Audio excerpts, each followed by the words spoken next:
Hey y'all, welcome to episode 13 of Fuckery 101. This is somewhat of a milestone, as when I originally took the challenge from Jess Colombo to do a series of videos during the pandemic, I agreed to do 13 because that's just my number. I was born November 13th and it's got no unlucky omens attached to it in my book.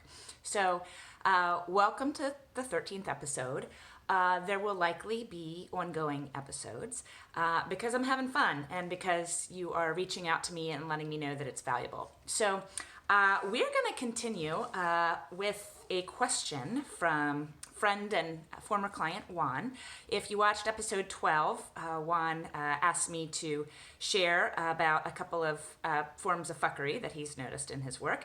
And I saved the fourth one here for one he calls lazy emails. Lori, you could do a whole series of videos on lazy emails, but bad tendencies I have noticed are. And he lists 4, and I'd love to hear from you if there's some additional ones, because our bad habits that damage trust often show up in the way that we communicate. And in a business context, a lot of us rely heavily, sometimes too heavily, on email. So there's lots of ways that our intentions are missed or that our emails can go awry. Here's a couple ways that Juan notices, and we'll see if we can dive into a few others too. Okay, number 1, using far too many acronyms. Some are necessary. Too many in the email becomes an encrypted message. Yes, it does. And a lot of us have a shorthand, have acronyms in the places where we work. And if everybody on the email string clearly knows what those are, it's probably just shorthand and not that big a deal. But if you are sending your email to a wider group, maybe outside of your team, outside of your project, outside of your organization, make sure that whatever words you're using, whatever references you're using, are understood by everyone. I would also caution you to look at the cliches or idioms that you use, because especially when we work with global companies, cross-culturally, some of the things that we say don't translate very well. And so we want to make sure, especially in an email, that any acronyms or idioms are understood by everyone that's involved. All right, number 2. I love this one. Using too long a chain of emails and then referring to a much older email down the chain without summarizing it within the message. I don't know if there's some rule book about how many strings you're allowed to use. I suggest no more than 2. And play a little game with me. I want you to think about an email string that lands in your inbox where it says, please see below. How many different strings are you willing to read before you notice your nervous system getting irritated, impatient, or frustrated? I'm not going to want to go much below 2 before the confusion, the frustration, the chaos really begins to manifest. And so if we're getting into 3 and 4 and heaven forbid 5 strings of email, you are starting to lose the thread, the context, the point. It's a lazy email. It means that people are not providing a concise summary. Now, maybe it's like having backup slides in your slide deck, where if you really need to know the details, you could see below. But I'd really challenge you, if you're tasked with responding to an email string, to say something like, let's save us the hassle of reading below. The summary, as I understand it, is the actions that I need by X date are. Or you could do this. I see that I'm the 11th person on this string, and I believe that the string and the confusion that has resulted is indicative that we actually need a phone call, okay? I really think that email was intended for transactional communication. This is when I need the due date by.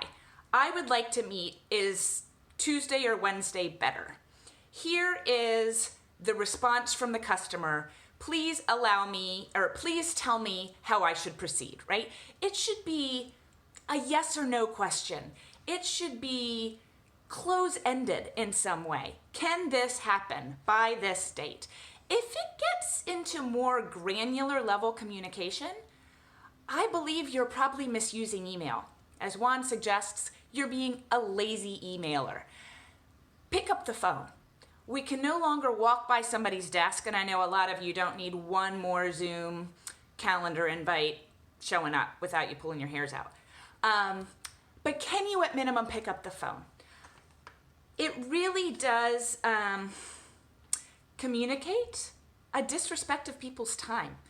It is largely ineffective and not very productive.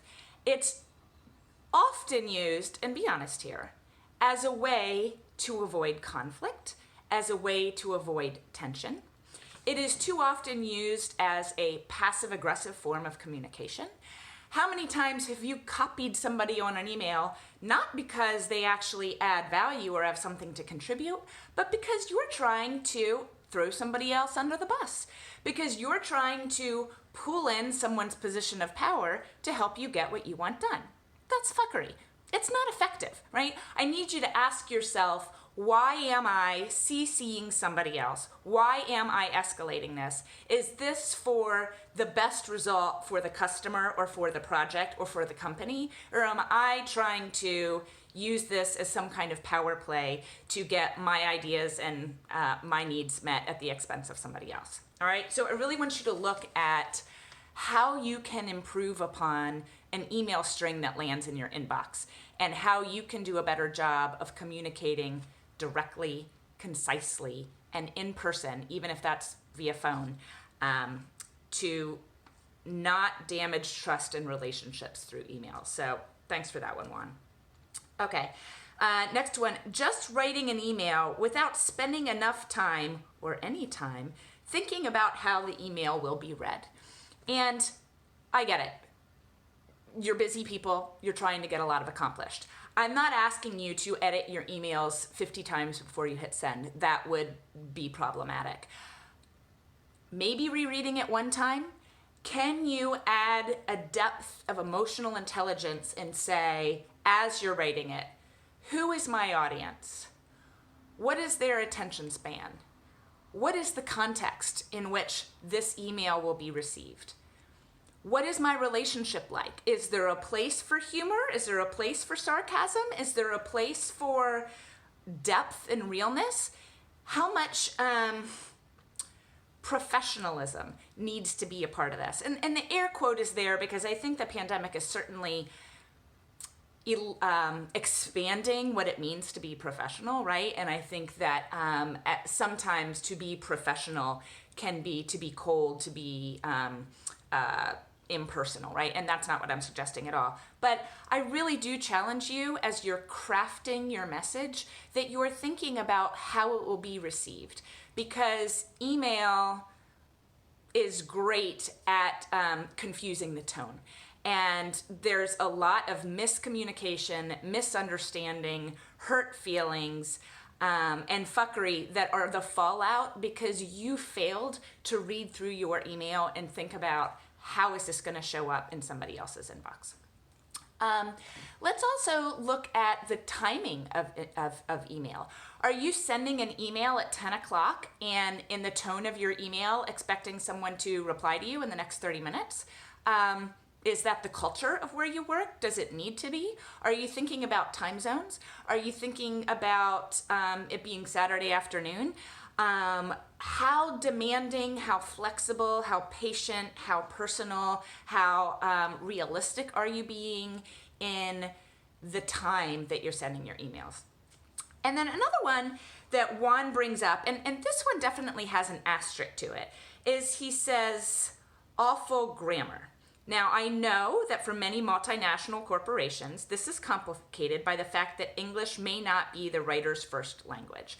And I want to amplify that because I've worked with a lot of folks, especially in tech, where English is not a second language. And I've also worked with clients who are very harsh critics about their use of and command of the English language. And the last thing any of us need is additional pressure around and, how is my grammar? Is my punctuation good? Am I making misspellings? Whatever. I am not talking about perfection. I am not talking to the English teachers. I am not asking you all to play grammar police, because to do that could be used as a form of fuckery. What I am saying is spell check is available in your email. This is also something that if you just read through it one time, you're going to catch the difference between there, and there. It doesn't mean that we shouldn't be gracious with each other, especially if English is a second language. But I do think it's important to just do a quick read through, right? I mean, are there misspellings all over the place? Have you used the wrong word and it's therefore going to contribute to a different meaning? I don't want you to be overly zealous about that or misunderstand this piece, but unless if you're a copy editor, if you're a copywriter, if you're an English professor, it's probably super important that you have impeccable emails. I don't think that's important for the rest of us, especially if we're using email as it was intended, primarily as a transactional device. But I think if some of us are more on the sloppy end of things, if we just can't bother, if it's coming from a place of laziness, then give it one read through. And I can also tell you that when I'm emailing senior executives who really value clarity, being concise, hitting the key messages, I will type out an email and then I will challenge myself to eliminate 40% of it. There's one CEO that I know that said he gets most of his email via the phone. And if he has to scroll, it's going to be TLDR, which is too long, didn't read, for those of you who are not familiar with that acronym, right? So again, thinking about your audience, will this person read more than 2 or 3 sentences? And if not, how do I really edit my message? How do I come across as clearly as possible to get the communication received on the other end? Hope that's helpful. Please don't hesitate to hit me up with ways that fuckery is showing up at work, ways that fuckery is showing up on your Zoom calls, ways that your own fuckery is showing up as you respond to stress during this pandemic, or, if this is 2023 and you're watching this and the pandemic is gone. Our habits of damaged trust show up for all of us during elevated periods of stress when we're getting cues of danger and not feeling safe. So thank you for tuning in. Thank you for doing the self-study and doing the self-reflection. And I look forward to seeing you here again soon. Bye-bye.